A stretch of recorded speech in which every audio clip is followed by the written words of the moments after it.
Marine Le Pen, vous êtes toujours prononcée en faveur de la prescription généralisée de la chloroquine. De voir cette image, on l'a aperçue sur les réseaux sociaux, hein, vous y voyez quoi ?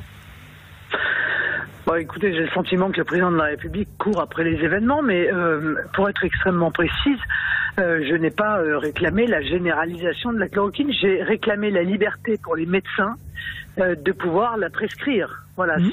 Étant entendu qu'ils sont confrontés à des malades non testés pour l'immense majorité d'entre eux, puisque nous avons un nombre de tests qui est absolument dérisoire par rapport à d'autres pays, mais qui présentant des symptômes de Covid-19, on nécessitait qu'on les soigne. Et il m'apparaissait que des médecins de ville qui ont fait 10 ans d'études, qui connaissent bien les deux molécules dont on parle, hein, l'hydroxychloroquine et l'azithromycine, pouvaient très bien faire leur travail et respecter leur serment, c'est-à-dire soigner les gens alors qu'il n'y avait aucun autre traitement à disposition contre le Covid-19. Aujourd'hui, quand vous voyez donc Emmanuel Macron aux côtés du professeur Raoult et puis faire un peu le tour finalement des chercheurs et des possibilités à ce stade de la crise, 24e jour de confinement, à la veille de son allocution, la 3e donc dans cette période, vous dites quoi? Il s'accroche à toutes les possibilités, c'est de l'errance?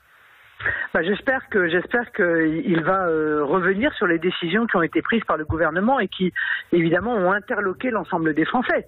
La décision consistant à interdire aux médecins l'usage d'un médicament dont pourtant ils avaient l'usage depuis près de 60 ans, la décision de réserver cette association de médicaments aux hôpitaux pour les cas graves, alors que manifestement, ça n'est pas l'indication qui était préconisé par le professeur Raoult. J'espère qu'on va évoluer parce que je vais vous dire, pour déconfiner, il va quand même falloir avoir un certain nombre de critères. Pour déconfiner, il y a un passage obligé. L'hydroxychloroquine est utilisée dans les hôpitaux. Vous avez entendu le ministre de la Santé, Olivier Véran, depuis 8 jours maintenant. C'est utilisé de toute façon. Oui, mais madame, c'est utilisé pour les cas graves. Car il n'y a que les cas graves qui sont pris en charge à l'hôpital.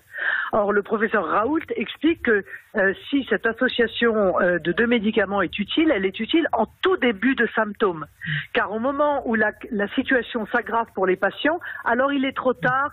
Leur niveau, leur taux de virus en réalité dans l'organisme a d'ailleurs totalement baissé à partir du moment où la situation est grave. C'est là où on ne comprend pas la décision du gouvernement. Mais dans ce aujourd'hui, le gouvernement s'appuie sur le